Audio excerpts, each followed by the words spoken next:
want to talk to you about problems in the church. Proverbs chapter 14, verse 4. I'm going to read one verse and then flip right back to Timothy.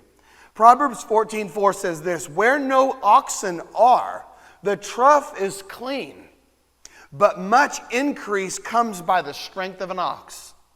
Where no oxen are, the trough is clean. There's no oxen there. There's no mess to clean up. It's clean. It's beautiful. It's perfect. There's no mess. There's no hair. There's no poop. I can't believe I said that from the pulpit, but guys, I read you the scripture right there. What in the world do you think it's talking about? There's no oxen, the trough. It's clean. Perfect. No problems, no issues. But much increase comes by the strength of an ox.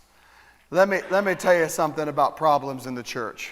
If you came and were hoping that this was the church that doesn't have any problems, I'm sorry you've come to the wrong church. And I'm also sorry that you won't find a church that doesn't have problems, because the church is full of people. And we don't get it right. You don't get it right. I won't always get it right. I want to fear God and walk as God has commanded me to. I want to lead the believers as God's commanded me to in word and deed and faith and my actions.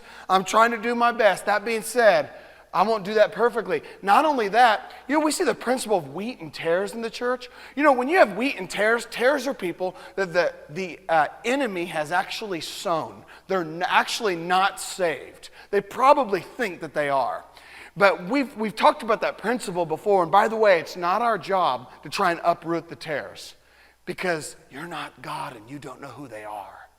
And you know what? I'm the pastor, and I do believe God gives shepherd pastoral insight.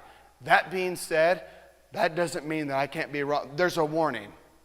You know what? When Jesus gave that parable of the wheat and tares, they said, "Do you want us to go pluck it up?" The answer was no.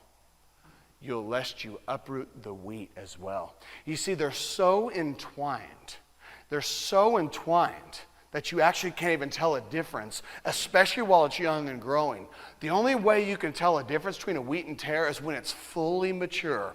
When the wheat's fully mature, when the tares are fully mature, inside the tares, there's this black seed that'll make you sick if you eat it. And because there's no weight, see, true seed inside of wheat, true seed, David, it becomes heavy. And you know what those wheat do? They begin to bow down. But see, those tares, it's dead seed. It's not wheat.